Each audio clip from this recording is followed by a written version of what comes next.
saya hormati Ustadz Imam sebagai materi ide hari ini, yang insya Allah kita akan membahas tentang tafsir At-Tanwir, surat Al-Baqarah ayat 54 sampai 57. Mari kita awali di kajian hari ini dengan bacaan basmalah bersama-sama. Bismillahirrahmanirrahim. Tanpa panjang kalam, Ustadz Imam, saya persilakan untuk memulai materi yang akan dibawakan hari ini. Silakan Ustadz Imam. Terima kasih saat Imam Mukhlisin dan juga segenap para panitia, ayahanda dan ibunda yang hadir pada kesempatan malam hari ini. Bismillahirrahmanirrahim. Assalamualaikum warahmatullahi wabarakatuh. Waalaikumsalam warahmatullahi wabarakatuh. Alhamdulillahi rabbil alamin. Wassalatu wassalamu ala nabiyyina Muhammadin wa ala alihi wa ashabihi ajma'in. Subhanaka la ilma lana illa ma 'allamtana innaka antal alimul hakim.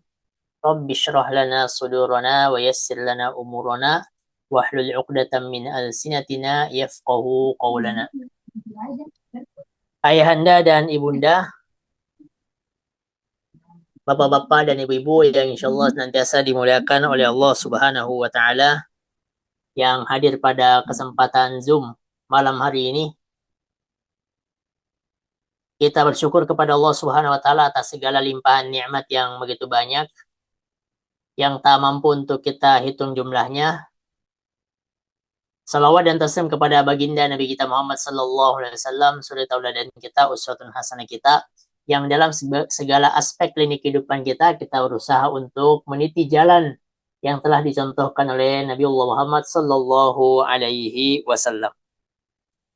Ayah bunda jamaah sekalian yang dimuliakan oleh Allah Subhanahu wa taala. Tema kita pada malam hari ini insyaallah akan membaca surah Al-Baqarah ayat 54 sampai 57 dari tafsir At-Tanwir. Ya. Silahkan mungkin jikalau ada yang memegang tafsir At-Tanwir di halaman 183. Ya. Di jilid yang pertama yang di warna biru ini, ya. Dan kita ketahui bersama bahwa sampai hari ini jilid tafsir At-Tanwir yang baru terbit itu baru 2 jilid. Ya. Satu yang warna biru, ya seperti ini, satu lagi yang warna merah. Nah, tentu Majelis Tarjih dan Tajdid mengharapkan bahwa merencanakan tahun 2027 telah selesai penulisan dan penerbitan tafsir At-Tanwir sebanyak 30 juz. Ya. Karena di jilid 1 dan jilid yang kedua ini baru sampai surah Al-Baqarah, berarti masih ada 112 surah yang belum terbit. Dan insya Allah pada akhir pekan ini akan dilaksanakan perkumpulan Mufassir Muhammadiyah di Universitas Hamka di Pasar Bo dalam rangka penyusunan tafsir At-Tanwir di juz yang ke-21 sampai juz yang ke-30. Jadi direncanakan selesai tahun 2027 dalam rangka 100 tahun Majelis Tarjih dan Tajdid Pimpinan Pusat Muhammadiyah yang didirikan sejak 1927 Masehi. Baik, insya Allah kita akan mengawali dengan membaca ayat yang akan kita kaji, ayat yang akan kita baca.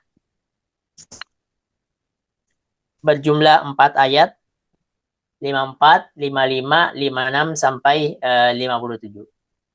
Izin kami membaca dan silakan juga bisa dibaca di HP ataupun di laptop. A'udzu billahi minasy syaithanir rajim. Bismillahirrahmanirrahim. وَإِذْ قَالَ مُوسَى لِقَوْمِهِ يَا قَوْمِ إِنَّكُمْ ظَلَمْتُمْ أَنفُسَكُمْ بِاتِّخَاذِكُمُ الْعِجْلَ فَتُوبُوا إِلَى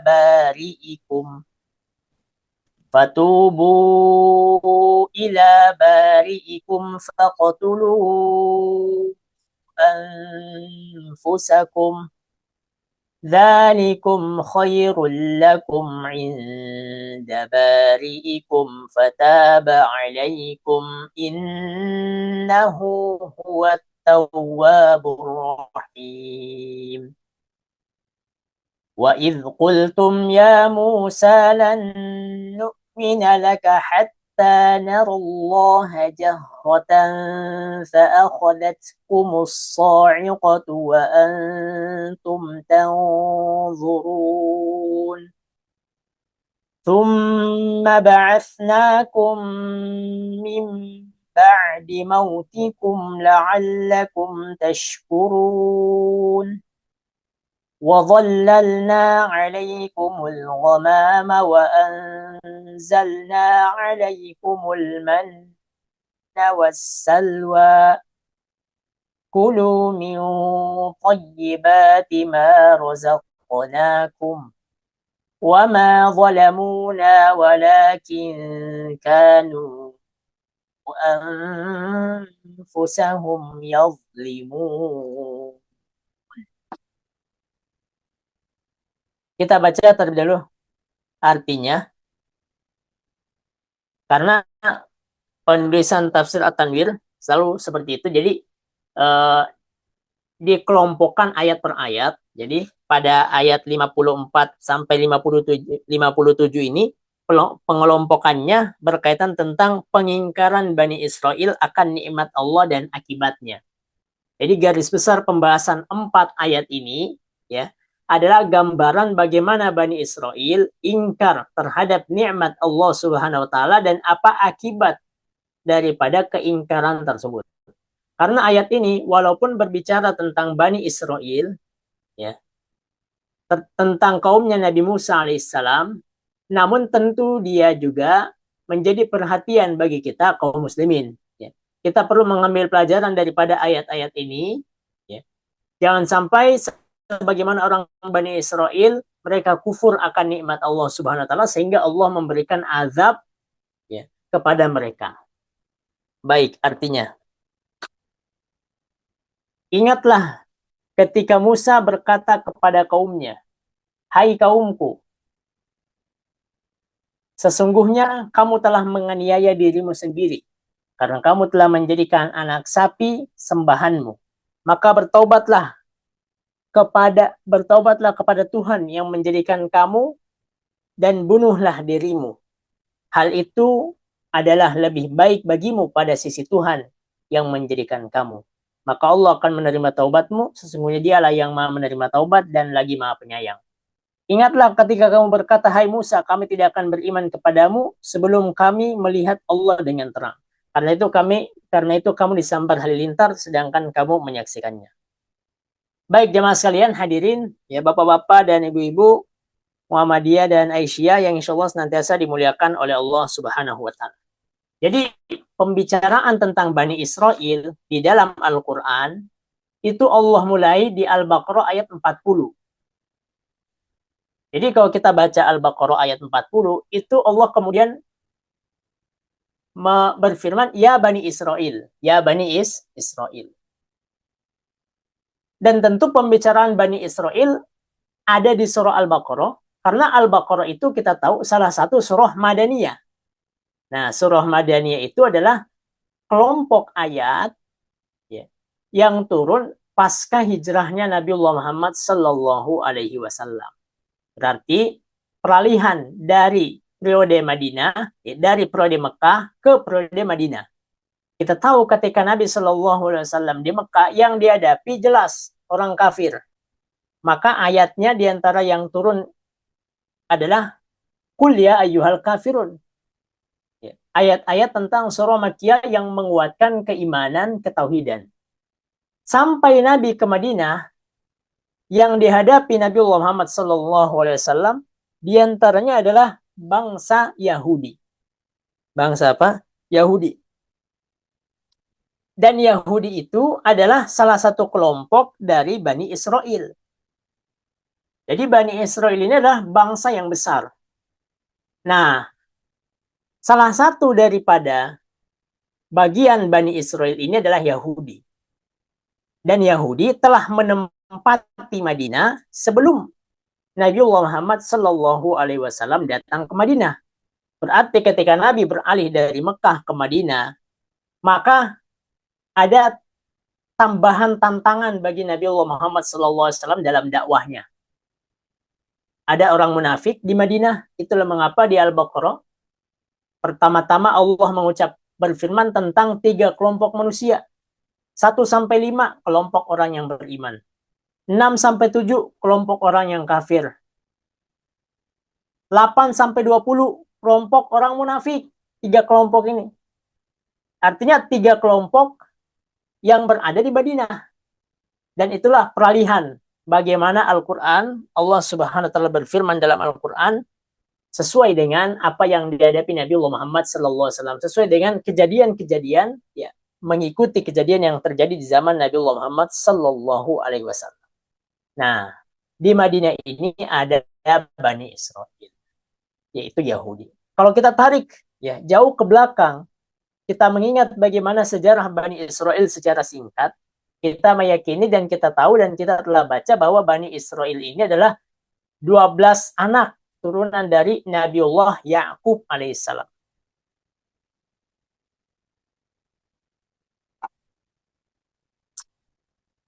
Karena Yakub mempunyai gelar adalah Israel. Maka keturunan Yakub yang berjumlah 12 orang itu, yang berasal dari, dari 4 istri.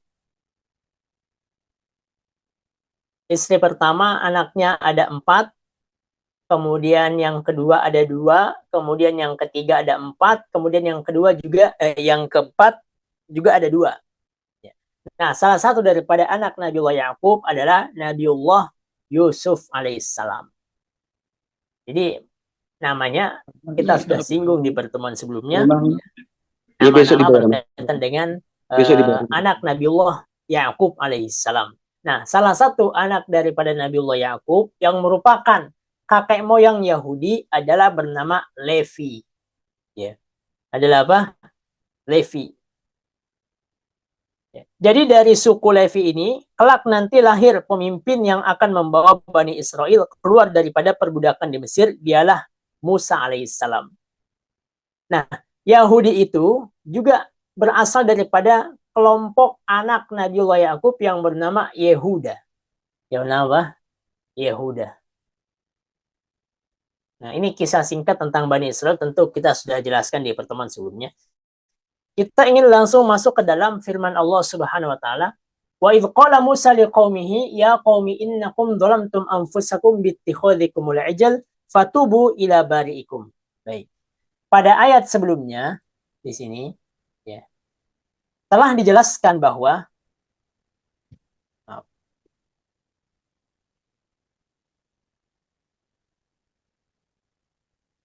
Nabi Musa diutus oleh Allah untuk memimpin dan membebaskan Bani Israel dari Fir'aun. Nah, Nabi Musa ini salah satu keturunan daripada Nabiullah Ya'qub alaihissalam yang berasal dari anak Nabi Ya'qub bernama Levi. Nah, Nabi Musa ini ditugaskan oleh Allah untuk membebaskan Bani Israel dari Fir'aun. Yang dimana Fir'aun di zaman Nabiullah Musa adalah pemimpin yang sangat diktator, sangat kejam dalam kepemimpinannya. Bahkan bisa dikatakan Fir'aun di zaman Nabi Musa ini telah mempraktekkan yang namanya genosida, pembersihan etnis masyarakat. Bagaimana caranya? Yudzabbihuna abna'akum, menyembelih setiap anak laki-laki dari kalangan Bani Israel yang baru lahir. Wa yastahyuna nisa'akum, membiarkan hidup anak perempuan. Namun kelak kemudian dilecehkan anak perempuan tersebut oleh mereka Fir'aun dan juga kerabat Fir'aun, keluarga Fir'aun, keturunan Fir'aun.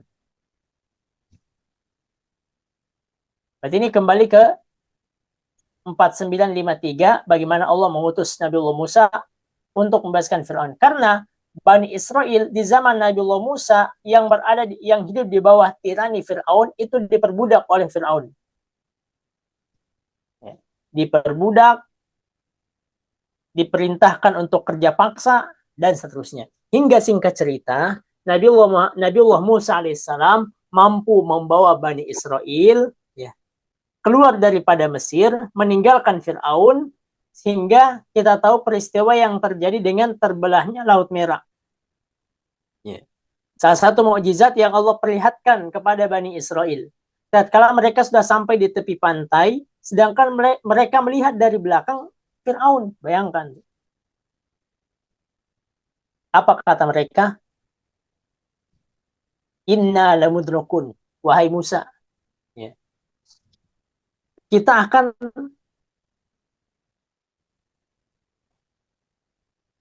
Fir'aun akan mendapati kita. Fir'aun akan mengejar kita. Kita pasti akan tersusul, wahai Musa. Seperti itu, kata Bani Israel. Dalam surah apa? Asy-Syu'ara. Ya. Surah Asy-Syu'ara ayat 61. Falamma tara'al jam'ani qala ashabu Musa inna lamudrakun. Ketika dua pasukan dari Bani Israel dan juga pasukannya Fir'aun saling bertatap-tatapan, saling melihat satu sama lain, kata Bani Israel, innal mudrakun, wah kita ini bakal tersusul oleh Musa. Apa kata Nabi Allah Musa AS? Qala kalla inna ma'ya rabbi sayahdin. Sekali-sekali tidak. Sesungguhnya aku bersama dengan Tuhanku yang akan memberikan petunjuk kepadaku. Nah, Allah memberikan petunjuk kepada Nabi Allah Musa AS untuk memukulkan tongkatnya. Sehingga dengan mukjizat tersebut, Allah membelah Laut Merah sebagai mukjizat Nabi Allah Musa AS, dan Allah selamatkan Bani Israel dari Fir'aun. Nah, fase Fir'aun selesai. Ya. Di sini fase Fir'aun telah selesai. Bani Israel telah melewati Laut Merah, menyeberang ke Sinai. Ya. Dan Fir'aun telah meninggal bersama dengan bala tentaranya. Berarti fase Fir'aun yang memperbudak Bani Israel selesai saat itu. Jadi bisa kita bayangkan bagaimana peristiwa itu terjadi. Tatkala Allah Subhanahu wa taala betul-betul memperlihatkan kepada Bani Israel kemukjizatan Allah Subhanahu wa taala yang diberikan kepada Nabi Allah Musa alaihissalam. Terbelah lautan. Apa yang terjadi ketika Bani Israel berada di tepi pantai? Ya. Tetapi sayang, pertolongan Allah yang sangat besar dan luar biasa itu cepat dilupakan oleh Bani Israel. Lupa mereka. Ya. Allah sudah selamatkan mereka dari Fir'aun, dari kejaran Fir'aun, diselamatkan ketika berada di tepi lautan, dibelah lautan untuk mereka, lautan pun terbelah, dan itu peristiwa yang sangat luar biasa, karena yang namanya mukjizat amrun khariqun lil ada, sesuatu yang di luar nalar manusia. Tapi ternyata Bani Israel adalah bangsa yang banyak membangkang kepada nabi-nabi yang diutus kepada mereka. Apa yang terjadi kemudian? Pada saat Nabi Musa dipanggil oleh Allah ke Bukit Tur Sina untuk menerima kitab Taurat selama 40 malam, mereka segera melupakan Nabi Musa dengan ajaran tauhidnya. Allah sudah selamatkan mereka. Ternyata bukannya mereka bersyukur kepada Allah, malah mengikuti ajaran Samiri. Nah, ini Samiri. Samiri ini banyak disebut dalam surah Toha. Surah Toha. Surah Toha. Qala fama khatabuka ya Samiri. Qala basurtu bima lam yabsuru bihi faqabattu qabdatan min asadir rasuli fanabadtuha wa kadzalika sawwalat li nafsi. Surah Toha ayat 95. Ya. Nanti bisa dicek. Surah Toha ayat 95 bercerita tentang siapa? Samiri. Samiri. Siapa nih Samiri? Samiri ini juga dari kalangan Bani Israel. Umatnya Nabi Musa. Ya. Jadi dia tetap umatnya Nabi Allah Musa alaihissalam. Cuman ketika Nabi Allah Musa alaihissalam dipanggil oleh Allah Subhanahu wa taala selama 40 malam, sebagian Bani Israel tidak sabar menanti kedatangan Nabi Musa sehingga mereka kemudian mengikuti ajaran Samiri. Apa yang diperbuat Samiri? Nah, Allah firmankan perbuatan Samiri itu di surah Toha ayat 95. Ya. 95. Ada yang mau baca surah Toha artinya 95, 95, 96, 97. Ada mushaf nggak? Ustaz Imam. Benar Ustaz. Ya di bawah. Enggak Ustaz. Saya ada di HP. Coba enggak. Oke, nggak apa-apa. Saya baca ya. Surat Toha. Oh, bagus. Allah berfirman di surah Toha ayat 95. Qala fama khutbuka ya Samiri. Jadi ketika Nabi Musa mendatangi Samiri, kata Nabi Musa, bahasa kita bilangnya kayak gini, ente ngapain buat kayak gitu Samiri? Ente ngapain buat patung anak sapi gitu. Kata Samiri, qala basurtu bima lam yabsuru bihi faqawattu qablatan min athari rasuli fanabattuha wa kadzalika sawwalat li nafsi. Kata Samiri, sesungguhnya aku mengetahui apa yang tidak mereka ketahui sebagian Bani Israel. Aku mengambil segenggam tanah dari jejak Rasulullah. Aku melemparnya ke dalam api itu, demikianlah nafsuku membujukku. Jadi Samiri saat itu dalam beberapa tafsir dikatakan bermimpi melihat Jibril dengan tunggangannya.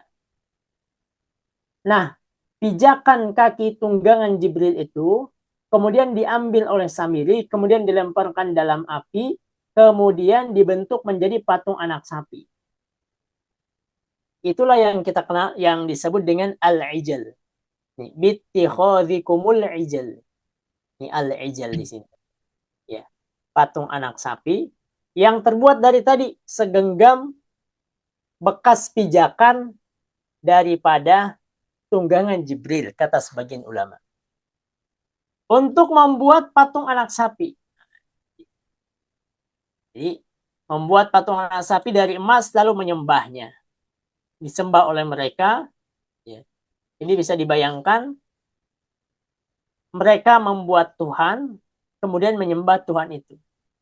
Padahal, bagi kita yang namanya Tuhan, yang namanya Al-Ilah, itu tentu sudah ada sebelum ada makhluk. Ya. Tidak ada Al-Ilah yang, kalau Al-Ilah itu adalah sesuatu yang dibentuk oleh makhluk, maka dia tidak pantas untuk dikatakan Tuhan. Ya. Bagaimana mungkin dia disebut sebagai Tuhan, sedangkan dia saja diciptakan oleh makhluk. Nah, bagi mereka kepergian Musa 40 malam itu terlalu lama. Nggak sabar, ini yang tadi kita bilang. Mereka tidak sabar menunggu kitab suci yang akan dibawa oleh Musa. Mereka mengumpulkan segala perhiasan dan mengolahnya menjadi sebuah patung anak sapi dan menyembahnya sebagai Tuhan. Nah, gitu. Dikumpulkan tadi perhiasan-perhiasan mereka, ya, dibuat menjadi patung anak sapi, ya. Sambil tadi bekas pijakan tadi, ya, dilemparkan ke patung anak sapi itu, kemudian sempurna dia untuk disembah oleh Bani Israel. Ingat, peristiwa ini terjadi setelah mereka baru saja diselamatkan dari Fir'aun. Jadi peristiwa penyembahan patung anak sapi ini setelah mereka diselamatkan daripada Fir'aun dan bala tentaranya. Berarti pelajaran pertama di sini adalah mereka betapa banyak nikmat Allah yang diberikan kepada mereka namun tidak disyukuri. Oh ya, ini surah Toha ayat 95 ya sampai 97. Ini kisah tentang bagaimana Nabiullah Musa menghadapi Samiri. Nah, di sini dikatakan qala fadhhab fa innaka fil hayati an taqula la misas wa innaka mau'idalan tukhlafa wanzur ila ilaika alladzi zalta la akifan an harikan summan sifanu fil amin. Jadi hukuman bagi Samiri di dunia sebelum di akhirat itu la misas. Tidak ada yang menyentuhnya, tidak ada yang mengajaknya bicara dan seterusnya. Artinya diboikotlah Samiri ini oleh Bani Israel itu sendiri sebagai hukuman mereka. Kemudian apa yang dilakukan Nabiullah Musa terhadap sesembahan tadi al-ijal, lanuharriqannahu, dibakar oleh Nabi Musa. Patung anak sapi tadi dibakar, tsumma lanansifannahu fil yammi nasfa. Kemudian hasil daripada pembakaran tersebut dibuang oleh Nabiullah Musa ke lautan. Nah, ini dibaca surah Toha, bahkan di sebelum 95 ini juga sudah dikisahkan tentang Samiri, ya. Samiri. Jadi kurang lebih di ayat 80 85 bisa nanti dibuka. Nah, Bapak Ibu yang dimuliakan oleh Allah Subhanahu wa ta'ala, Allah katakan, fatubu ila bari'ikum. Nah, maka Nabi Musa kemudian memerintahkan Bani Israel apa? Untuk taubat. Nah, Allah itu menjelaskan yang namanya menyembah selain Allah itu adalah zolim. Innakum zolamtum. Kalian itu berbuat zolim kepada diri kalian dengan menyembah selain Allah. Berarti kezoliman terbesar itu adalah apa? Kesyirikan. Ya. Sebagaimana kata siapa? Nah, kata Luqman al-Hakim. Ya. Ketika menasihati anaknya, dan ini nasihat pertama yang Luqman sampaikan kepada anaknya, wa idz qala Luqmanu li ibnihi wa huwa ya'iduhu ya bunayya la tusyrik billah. Jangan sekali-sekali berbuat syirik kepada Allah. Inna syirka la dzulmun adzim. Yang namanya syirik itu adalah kezaliman yang sangat-sangat besar. Ya, semoga Allah jaga kita dan juga keluarga kita dan juga kaum muslimin daripada kesyirikan-kesyirikan. Nah, maka Bani Israel diperintahkan untuk taubat. Ya. Fatubu ila barikum. Taubatlah kalian kepada Allah. Ya. Karena mereka telah menzalimi dirinya sendiri. Nah, cuman syariat pertobatan Bani Israel berbeda dengan syariat umat Nabiullah Muhammad sallallahu alaihi wasallam. Bagaimana cara mereka taubat?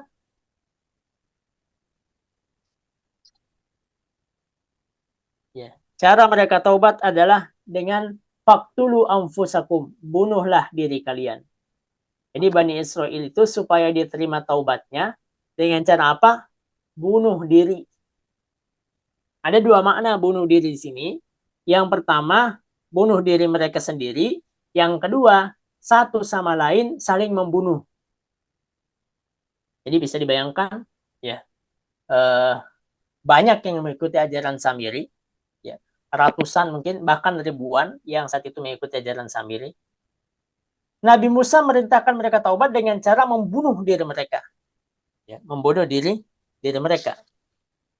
Maksud membunuh di sini bisa dimaknai dua. Satu, membunuh diri mereka sendiri.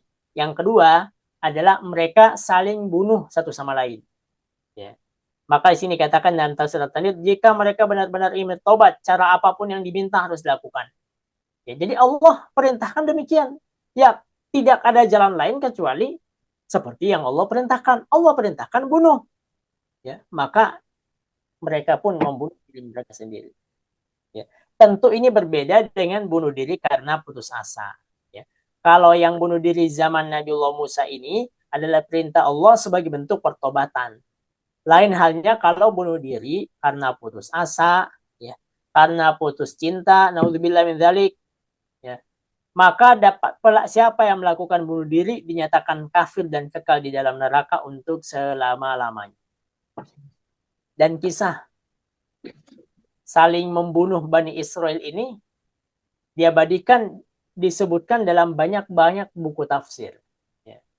Di antaranya misal tafsir Al-Alusi atau tafsir Ibnu Katsir juga menyebutkan, atau tafsir Al-Munir karya Syekh Wahab Az-Zuhaili juga menyebutkan bahwa jadi di antara mereka ada ayah, ada ibu, ada bapak. Mereka berat tatkala seorang ayah untuk membunuh anak ataupun anak harus membunuh ayahnya ataupun keluarganya, kerabatnya. Berat mereka.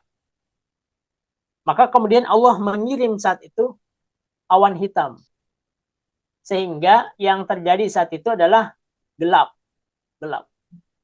Nah, kalau sudah gelap berarti mereka tidak bisa mengetahui satu sama lain. Siapa yang mereka hadapi, apakah anak mereka, atau ayah mereka, atau ibu mereka, atau kerabat mereka. Sehingga di situ kemudian saling bunuh. Bunuh-membunuh. Waduh. Alhamdulillah, syariat ini tidak ada di dalam syariat Nabiullah Muhammad SAW dalam perihal taubat. Kita taubat ini alhamdulillah dimudahkan oleh Allah Subhanahu wa taala. Tinggal kita meninggalkan dosa tersebut, kemudian kita menyesali perbuatan dosa tersebut, kemudian yang ketiga berjanji untuk tidak mengulangi dosa tersebut. Itu taubat bagi umat Nabiullah Muhammad SAW. Kalau kezoliman, dosa, maksiat berkaitan dengan orang lain, maka mohon untuk dimaafkan, mohon untuk dihalalkan. Disebutkan dalam riwayat Al-Imam Ali mengatakan bahwa sampai yang terbunuh dari peristiwa ini itu sebanyak 70.000 orang Bani Israel. 70.000.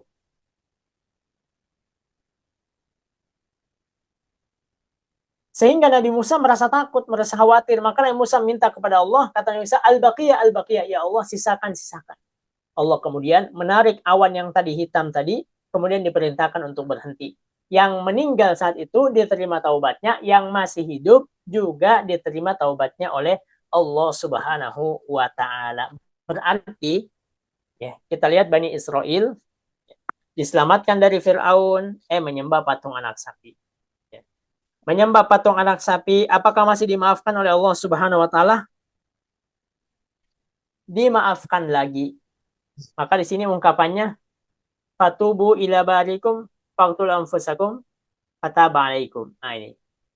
Fataba alaikum. Allah menerima taubat kalian.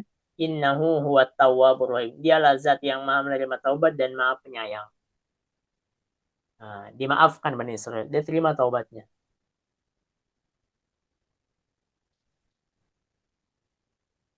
Berarti dosa syirik itu tatkala seseorang taubat kepada Allah maka Allah ampuni. Selama dosa syirik itu tidak dibawa meninggal, tidak dibawa mati, ya semoga Allah jaga kita dan keluarga kita dan Allah istiqomahkan kita dalam keadaan Islam yang sebenar-benarnya. Baik, ini selesai. Ya. Penyembahan patung anak sapi selesai. Ya. Endingnya, akhirnya Allah menerima taubat Bani Israel. Ya.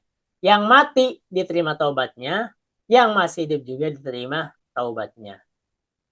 Apa yang terjadi kemudian? Berarti kisah berikutnya dari Bani Israel setelah kisah saling membunuh satu sama lain di antara mereka. Bapak, Ibu, Ayahanda, dan Ibunda yang dimuliakan oleh Allah Subhanahu wa Ta'ala. Nah, At-Tanwir dalam buku At-Tanwir kemudian membawakan riwayat Ibnu Katsir, mengutip riwayat Ibnu Ishaq bahwa orang-orang yang memisahkan diri dengan Harun dan tidak ikut menyembah patung anak sapi berjumlah berapa? 70 orang. Jadi semuanya ikut menyembah kecuali 70 orang ini. Ya, jadi 70 orang ini ikut tetap bersama, ya, setia dengan Nabiullah Harun alaihissalam. Nah, apa yang terjadi? Berarti 70 orang ini pilihan, ya kan? Artinya yang lain mengikuti arus kesyirikan. Ada 70 orang yang kemudian bertahan. Ya. Nah, apa yang dilakukan Nabi dengan 70 orang ini akhirnya, ya, setelah Nabi Muhammad SAW menyelesaikan perkara tentang penyembahan patung anak sapi oleh Bani Israel itu, maka Nabi Musa membawa 70 orang yang tidak terlibat penyembahan tadi untuk ikut bersamanya ke Bukit Tursina. Akhirnya 70 orang ini dipilih oleh Nabi Musa, ya, diususkan mereka dibawa ke atas bukit. Ya.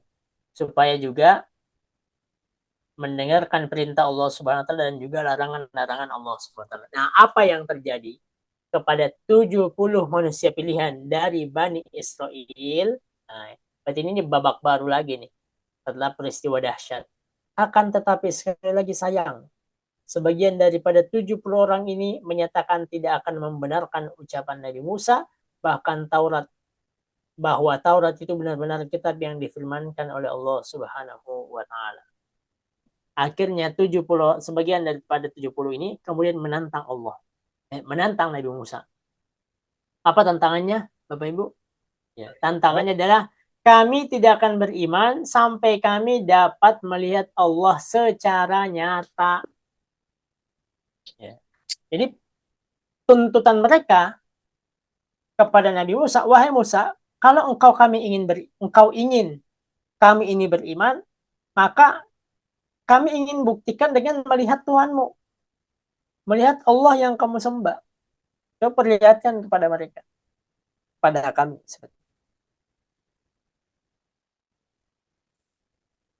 Apa yang terjadi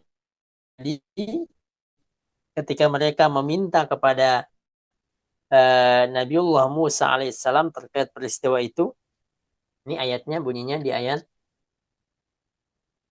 55. Ya. Lan nu'mina laka, kami tidak akan beriman kepadamu hatta narallaha jahra, sampai kami melihat Allah Subhanahu wa taala dengan jelas. Fa akhadhatkumus sa'iqatu wa antum tanzurun. Apa yang terjadi kepada manusia pilihan dari Bani Israel karena menantang Nabi Musa terhadap sesuatu yang tidak akan Allah penuhi, maka mereka disambar oleh halilintar. Ya. Allah memerintahkan kepada halilintar untuk menyambar mereka, wa antum tanzurun, dan kalian melihat daripada akhir orang-orang yang menantang dakwah Nabiullah Musa alaihissalam. Berarti udah dua kisah nih, ya, di ayat ini. Kisah yang pertama penyembahan patung anak sapi. Dimaafkan Bani Israel, diterima taubatnya, Terima. diterima taubatnya. Yang kedua, ya, mereka diajak ke Bukit Tursina. Namun kata mereka, kami tidak akan beriman sampai kami mampu melihat Allah secara jelas. Ya. Apa yang terjadi kepada mereka? Disambar oleh apa? Halilintar. Ya. Yang namanya sambar halilintar, ya mati, meninggal. Mereka pun yang menantang tersebut mati seketika. Apa yang terjadi? Apakah dimaafkan kembali oleh Allah Subhanahu wa taala? Tsumma ba'atsnakum min ba'di mautikum la'allakum tashkurun. Tadi udah mati nih. Udah mati tadi. Kemudian kata Allah, kemudian kami bangkitkan kamu. Nah, yang tadi mati itu dihidupkan kembali oleh Allah Subhanahu wa taala mim ba'di mautikum, setelah kalian mati, la'allakum tashkurun, agar kalian bersyukur. Nah, itu. Berarti yang tadi meninggal karena disambar oleh halilintar, diapain?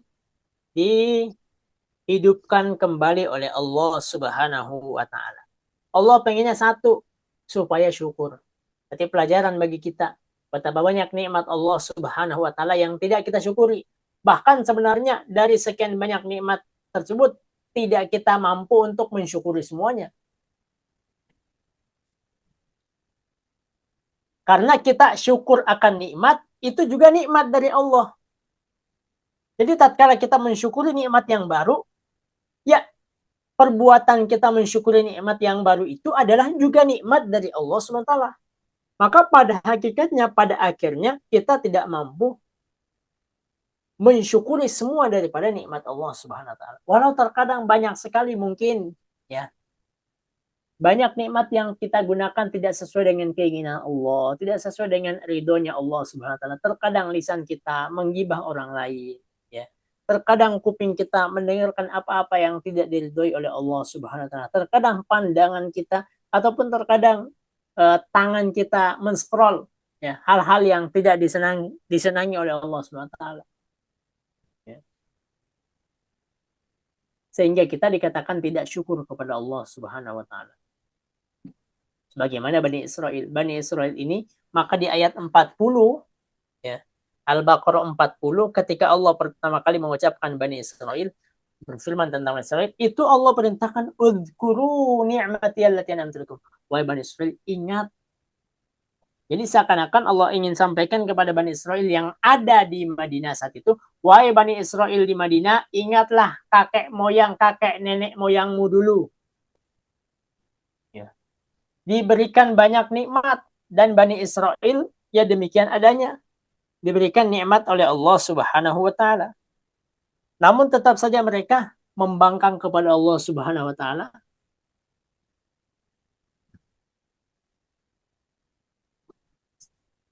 Maka mereka disambar halilintar. Nah, berarti selesai dua kisah Bani Israel, dan endingnya selalu dimaafkan, dibangkitkan kembali yang mati, yang meninggal, supaya pengen Allah itu mereka bersyukur. Ya. Allah pengen mereka bersyukur kepada Allah Subhanahu wa taala. Nah, ada beberapa pelajaran yang bisa kita ambil. Jadi Bani Israel itu tidak hormat kepada Nabi Musa. Mana contohnya, buktinya mana? Nah, jadi mereka itu kalau memanggil Nabi Musa langsung dengan nama wa idz qultum ya Musa. Maka itu berbanding terbalik dengan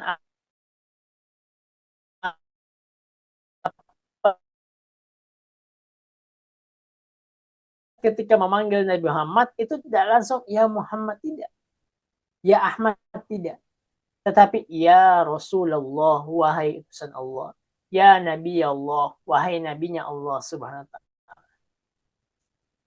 Adapun Bani Israel tidak demikian. Mereka memanggil nama-nama daripada nabi mereka dengan langsung mengucapkan namanya tanpa ada penghormatan. Pelajaran yang kedua, berkaitan tentang tantangan untuk dapat melihat Allah secara nyata. Ini tidak mungkin terjadi di dunia. Jangankan melihat Allah, melihat matahari pun kita ini juga tidak akan sanggup.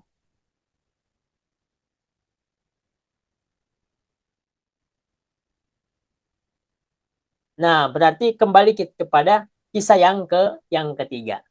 Setelah tadi dibangkitkan kembali, apa yang terjadi kepada mereka? Allah berfirman di ayat terakhir yang kita baca pada hari ini, yaitu 57. وَظَلَّلْنَا عَلَيْكُمُ الْغَمَامَ وَأَنزَلْنَا عَلَيْكُمُ الْمَنَّ وَالسَّلْوَى كُلُوا مِنْ طَيِّبَاتِ مَا رَزَقْنَاكُمْ وَمَا ظَلَمُونَا وَلَكِنْ كَانُوا أَنفُسَهُمْ يَظْلِمُونَ.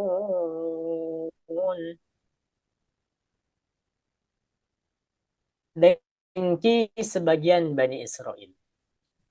Jadi Bani Israel ini adalah ahli kitab. Yahudi ini adalah ahli kitab. Diberikan kepada mereka kitab Taurat.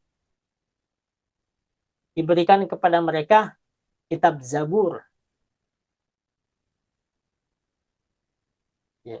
Karena kitab Zabur pun, Nabiullah Daud pun adalah berasal daripada Bani Israel. Berarti Zabur, Taurat, kemudian Injil pun. Ya. Mereka semua dari kalangan Bani Israel, Nabiullah Daud alaihissalam, Nabiullah Musa alaihissalam, dan seterusnya. Jadi penyebab Bani Israel itu tidak senang dengan Nabi Muhammad itu karena mereka dengki, mereka iri. Kenapa? Nabi terakhir bukan dari golongan Bani Israel. Jadi pengennya mereka kayak gitu. Jadi seakan-akan mereka jumawa. Oh, lihat nih, keturunan kami Nabi semua nih, ya, darah biru semua. Dari Nabiullah Yakub, kemudian Nabiullah Yusuf alaihissalam, kemudian sampai di zaman Nabiullah Daud alaihissalam, Nabiullah Sulaiman alaihissalam, Bani Israel semua, Nabiullah Zakaria alaihissalam, Bani Israel. Nah, pengennya mereka Nabi terakhir itu juga tetap dari mereka, Bani Israel. Tetapi tidak demikian. Allah mengutus Nabi terakhir dari garis keturunan Nabiullah Ismail alaihissalam. Karena kan Bani Israel ini jalur ke atasnya adalah Nabiullah Ishak alaihissalam, ya. Sedangkan selain daripada jalur Ishak, Nabiullah Muhammad SAW berasal dari jalur Nabiullah Ismail alaihissalam. Nah, inilah yang membuat Yahudi di Madinah itu tidak senang dengan Nabi Muhammad Sallallahu Alaihi Wasallam. Bahkan sesama mereka pun, ya, saling dengki satu sama lain. Jadi mereka itu menganggap bahwa kenapa yang diberikan kenabian itu hanya Musa dan Harun saja. Ya. Kenapa bukan salah seorang di antara pemimpin kami? Ya. Mereka mengatakan kepada Musa bahwa Musa tidak lebih utama dari Bani Israel, sehingga Musa tidak berhak memimpin mereka karena tanpa keistimewaan. Nah, kisah yang ketiga. Wazallalna alaikumul ghamam. Kami naungi kamu dengan awan. Jadi ini nikmat yang berikutnya kepada Bani Israel. Kami melindungi kamu dengan awan. Dan kami turunkan kepadamu al-manna was-salwa. Berarti ini makanan dan minuman. Makanlah dari makanan yang baik-baik yang telah kami berikan kepadamu. Tidaklah mereka menganiaya kami, akan tapi mereka lah yang menganiaya diri mereka sendiri. Nah, intinya, jadi Bani Israel itu setelah peristiwa tadi di Sambar Halilintar, itu Allah menurunkan kepada mereka al-manna was-salwa. Ya. Apa al-manna was-salwa? Apa makna al-manna? Dalam banyak tafsir, salah satunya al-safwa at-tafasir.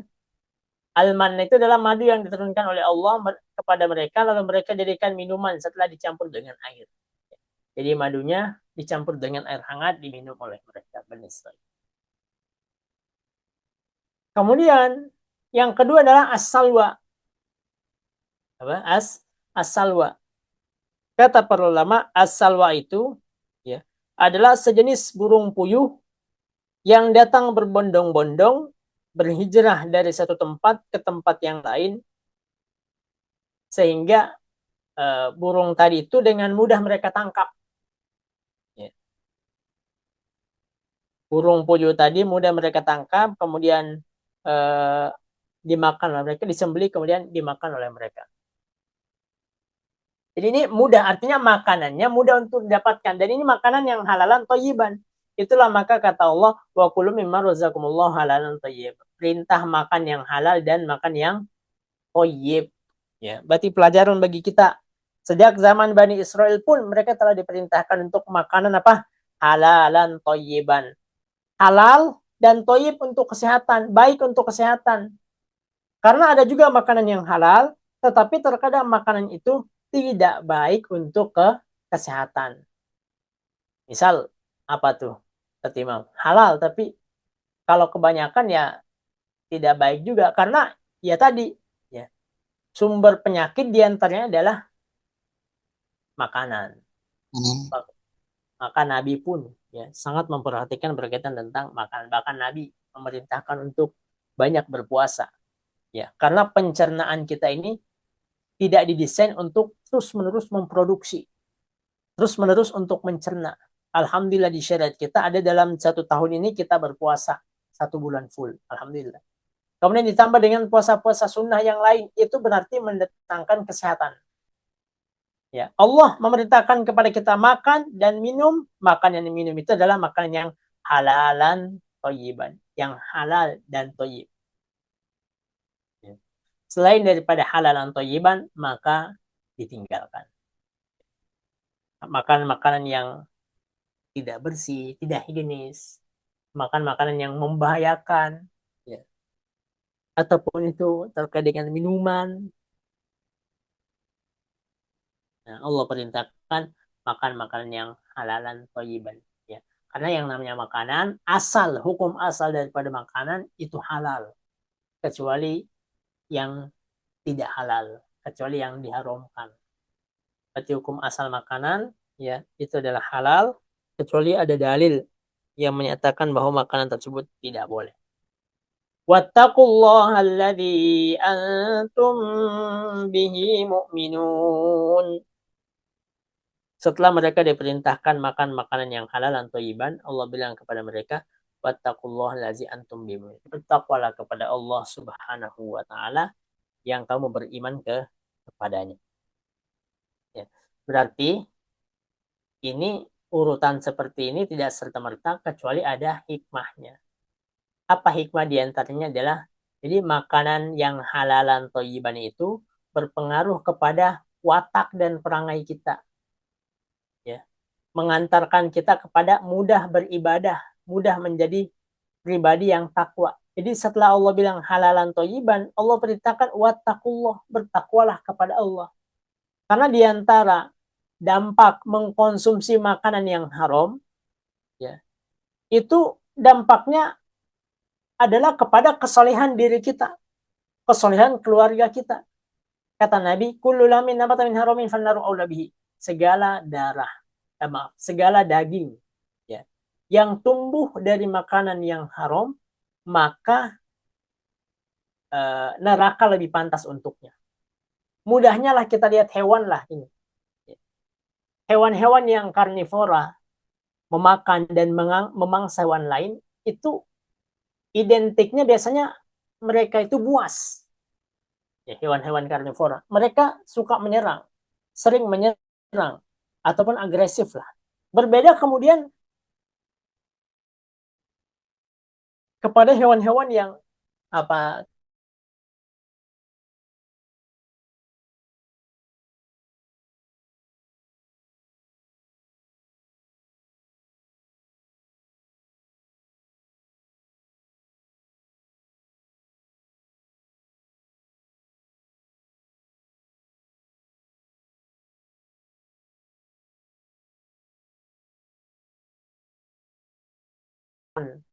makanan yang halal dan thayyiban, itu datang perintah berikutnya, itu perintah Allah Subhanahu wa taala.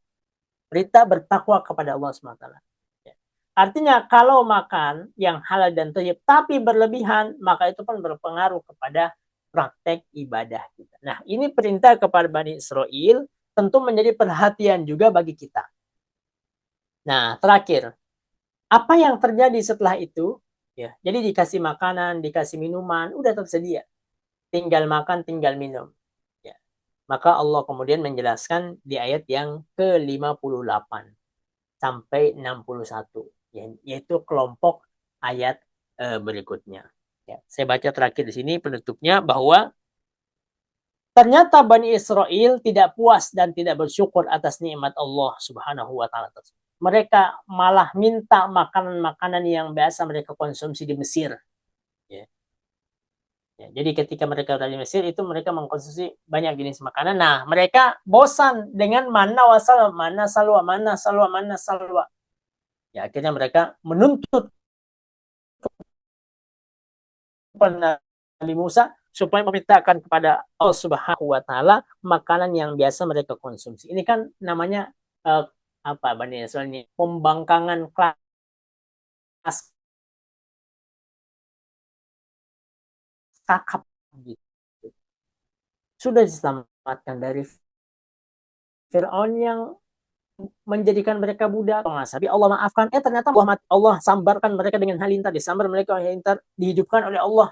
Diminta supaya bersyukur. Ya, dikasih makanan minuman mana salwa, diperintahkan makan halal yang dan thayyiban. Ternyata mereka juga kembali malah membangkang di ayat 58 sampai 61. Inilah mungkin yang dapat kita baca berkaitan tentang Al-Baqarah ayat 54 sampai ayat 57 ini. Saya kembali kepada MC kita, Al-Ustadz Imam Mukhlisin, wallahu a'lam bishawab, nasrun minallah fathun qarib wa basyiril mu'minin. Saya kembalikan kepada MC kita, silakan. Jazakallahu khair Ustadz Imam Mukhtar BSH atas penyampaian ilmunya untuk kita semua. Semoga kita mampu mengambil ibrah ya, terus senantiasa bersyukur atas kenikmatan yang Allah berikan. Baik ayah bunda, sebelum memberikan pertanyaan, Kenzi ya di kolom chat agar bisa menjadi apa namanya data untuk semua. Baik, selanjutnya ada waktu 2 menit, barangkali ada yang mau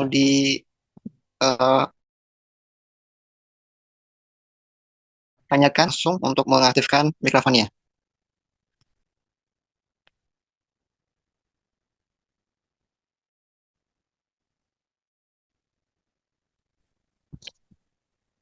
Silakan ayah bunda, jika ada pertanyaan.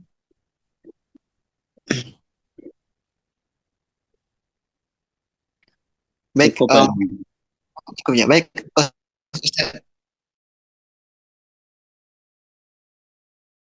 boleh sedikit bertanya Imam Mukhtar biasa, apa namanya, apa sih yang mungkin dari ayat yang tadi kita bahas, apa ya, yang bisa kita lihat secara nyata di lingkungan kita seperti itu, mungkin dari apa pembelajarannya bisa kita dapatkan. Gimana Ustaz Imam? Maaf. Oke, dari yang tadi kita bahas ini bermasalah syukur, kita mungkin bisa melihat kondisi masyarakat desa kita, Ustaz. Di ayat ini mungkin ada Ustaz pelajaran yang bisa kita ambil, Ustaz. Ya, tentu menjadi setiap kita baca berkaitan tentang Bani Israel ini, ya, menjadikan kita aware, ya, peduli terhadap diri kita dan dan apa-apa yang ada di sekitar kita, ya. Bahwa betapa banyak nikmat Allah SWT kepada kaum muslimin. Kita nih, kaum muslimin, nikmat Allah juga begitu besar. Satu, ya, Allah Subhanahu wa taala menjadikan umat Islam itu adalah khairu ummah. Ya. Nikmat besar, khairu ummah. Kapan khairu ummah? Ya kalau ta'muruna bil ma'ruf wa tanhauna 'anil munkar.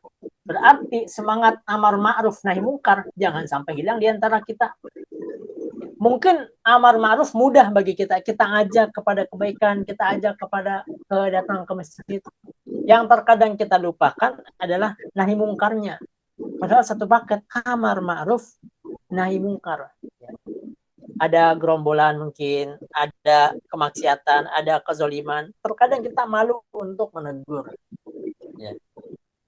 Maka ini amar. Nah, Bani Israel itu dilaknat oleh Allah karena meninggalkan amar ma'ruf nahi mungkar. Dalam surah Al-Maidah, Lu'inal ladzina kafaru min bani Israil 'ala lisani Daud wa Isa bin Maryam dzalika ma sawwakanu ya'tadun. Telah dilaknat Bani Israil, orang-orang kafir di antara mereka, ya, melalui lisan Nabi Daud dan Nabiullah Isa alaihissalam. Dzalika bima sawwakanu ya'tadun, ya, karena mereka melampaui batas, ya, mereka bermaksiat dan melampaui batas. Wa kanu la yatanhauna munkarin fa'alu. Kanu la yatanhauna munkarin. Mereka juga tidak amar ma'ruf nahi mungkar. Maka pelajaran kita, ya, dari setiap membaca, karena Bani Israel di Al-Baqarah ini panjang. Di juz 1 saja sekitar 6 lembar lebih itu masih bercerita tentang Bani Israel semua. Bani Israel. Berulang-ulang Allah ceritakan Bani Israel. Tentu ada hikmah yang kita ambil dari kalangan muslimin, ya. Jangan sampai mengikuti sifat-sifat buruk daripada Bani Israel. Wallahu a'lam bishawab. Syukran sekolah Ustadz Imam Mukhtar BSH atas menyampaikannya. Mungkin kecukupan ya untuk kajian malam hari ini karena sudah pukul 21 lebih 2 menit. Baik Ayah Bunda, mengucapkan terima kasih atas kehadirannya. Semoga Allah berikan kita semua senantiasa syukur dan terus menuntut ilmu.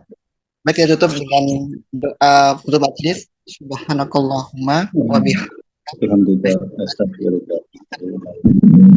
Assalamualaikum warahmatullahi wabarakatuh.